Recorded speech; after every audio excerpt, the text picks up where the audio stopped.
মেয়েটি হঠাৎ দেখল তার বড় ভাই লোহার শিকল দিয়ে বাঁধা রয়েছে, কিন্তু অন্যদের চোখে সেই ছোট ছেলেটি শুধু বিছানায় শুয়েছিল। তার ভাইকে খুব অস্বস্তিত থাকতে দেখে মেয়েটি আবারও সতর্ক করল যে তার ভাই বাঁধা আছে এবং প্রচন্ড কষ্টে আছে। এটা শুনে ছেলেটির বাবা একটা দীর্ঘশ্বাস ফেললেন। তিনি ভাবলেন যে মেয়েটিকে তিনি দত্তক নিয়েছেন, তার মাথায় নিশ্চয়ই কোনো সমস্যা আছে। তখনই তার পিসি মনে করলেন মেয়েটি ঝগড়া করতে এসেছে। তিনি লোকটিকে পরামর্শ দিলেন তাড়াতাড়ি মেয়েটিকে বাড়ি থেকে বের করে দিতে। কেউ তাকে বিশ্বাস করছে না দেখে মেয়েটি তার ভাইয়ের হাত ধরে জোরে কামড় দিল। হঠাৎ ভাইকে বেঁধে রাখা সেই লোহার শিকল সাথে সাথে ভেঙে গেল।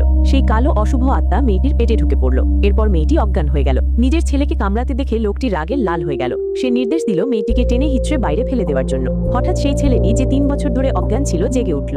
বড় পিসেমশাইয়ের স্ত্রী ভয়ে পিছিয়ে গেলেন, কারণ যে মেয়েটিকে তিনি কিনে এনেছিলেন তার তো অপয়া হওয়ার কথা ছিল। তিনি জানতেন না যে মেয়েটি এক দিব্য সত্তা ছিল। সে 1000 বছর ধরে তপস্যা করেছিল, ড্রাগন গেটে লাফ দিয়ে অমর হওয়ার প্রস্তুতি নিচ্ছিল, কিন্তু তাকে প্রত্যাখ্যান করে ফেরত পাঠানো হয়। তার গুরু কিছু ভবিষ্যৎবাণী করেছিলেন। তিনি জানতে পারেন মেয়েটি এখনো মানুষের জীবনের সব কষ্ট সহ্য করেনি। গুরু তার স্মৃতিতে তালা লাগিয়ে দিলেন। তিনি তাকে 100 বছরের পরীক্ষার জন্য মানুষের পৃথিবীতে পাঠালেন, যাতে সে আবার ড্রাগন গেটে লাফ দিতে পারে। কিন্তু মানুষের পৃথিবীতে ঢোকার ঠিক পরে সে এক জ্যোতিষীর সামনে পড়ল। সে মিথ্যে বলল যে মেয়েটির কপালে খুব দুর্ভাগ্য আছে। যখন বড় পিসেমশাইয়ের স্ত্রী জানতে পারলেন মেয়েটি এমন কিছু করতে পারে যাতে লোকটির ছেলে মারা যায়, তিনি ভাবলেন নিজের ভাইপোকে মেরে ফেললে তার নিজের ছেলে পরিবারের সব সম্পত্তির উত্তরাধিকারী হতে পারবে। মেয়েটি বাড়িতে ঢোকার পরেই বুঝতে পারল তার ভাইয়ের ওপর অভিশাপ দেওয়া হয়েছে। যদিও তার স্মৃতি চলে গিয়েছিল, তবুও তার মধ্যে অশুভ আত্মাকে খেয়ে ফেলার শক্তি ছিল। কিন্তু সে দ্রুতই অজ্ঞান হয়ে গেল। লোকটি তাড়াতাড়ি ডাক্তার ডাকলেন। ভাগ্যক্রমে মেয়েটির বেশি চোট লাগেনি। যখন ভাই জানতে পারল যে মেয়েটি তাকে বাঁচিয়েছে, তখন সে তাকে নিজের বোন হিসেবে মেনে নিল। লোকটিও মেয়েটিকে দত্তক নেওয়ার সিদ্ধান্ত নিল। তার বিশ্বাস ছিল মেয়েটি পরিবারের জন্য সৌভাগ্য নিয়ে এসেছে।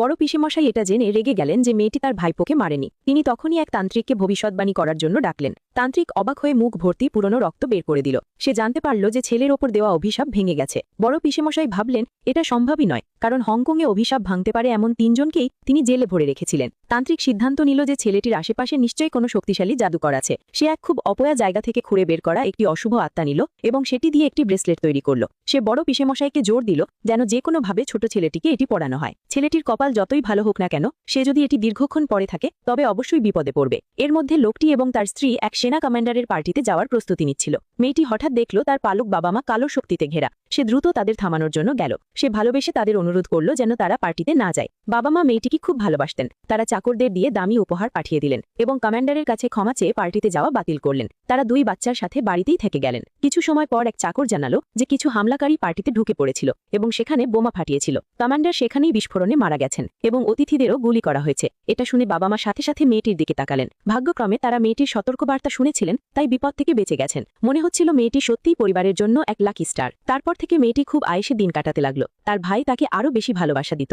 একদিন বড় পিসেমশাই পিসিকে সেই অশুভ আত্মাওয়ালা ব্রেসলেটটি দেওয়ার জন্য পাঠালেন। তিনি দাবি করলেন এটি একটি তাবিজ, যা তিনি এক বিশেষ মন্দির থেকে ছেলের জন্য এনেছেন। তিনি পরামর্শ দিলেন ভালো ভাগ্যের জন্য এটি দীর্ঘ সময় পড়ে থাকা উচিত। পিসির ভালো উদ্দেশ্য দেখে মা আর কিছু ভাবলেন না এবং সেটি তার ছেলেকে দিয়ে দিলেন। হঠাৎ যখন মেয়েটি সেই কালো শক্তি দেখল, সেটিতে কামড় দিল। অশুভ আত্মা সাথে সাথে পিসির ভেতরে চলে গেল। কিছুক্ষণ পর খবর এলো পিসির গাড়ি দুর্ঘটনা হয়েছে। গাড়িতে 4 জন ছিল, বাকি 3 জনের কিচ্ছু হয়নি, কিন্তু পিসির পা ভেঙে গুঁড়ো হয়ে গেছে। মায়ের মনে পড়ল যে পিসি আগে মেয়েটিকে নিয়ে কিছু খারাপ কথা বলেছিল এবং তারা কোনো একটা সম্পর্কে সন্দেহ করলেন। লোকটির বিশ্বাস আরও দৃঢ় হল যে মেয়েটি তাদের জন্য এক অমূল্য রতন। ঠিক তখনই এক চাকর জানালো যে ফ্যামিলি হেড তাদের পারিবারিক ভোজের জন্য ডেকেছেন। লোকটি জানতেন তার বাবার উদ্দেশ্য ছিল নাতিকে বাড়ি ফিরিয়ে নিজের কর্তৃত্ব প্রতিষ্ঠা করা এবং কুটিল আত্মীয়দের দমন করা। লোকটি এবং তার পরিবারের 4 সদস্য পার্টিতে গেল। তারা হলে ঢোকার পরেই মেয়েটি বড় পিসেমশাইয়ের দিকে আঙুল তুলে বলল যে তার ওপর রক্তের বিপদ আছে।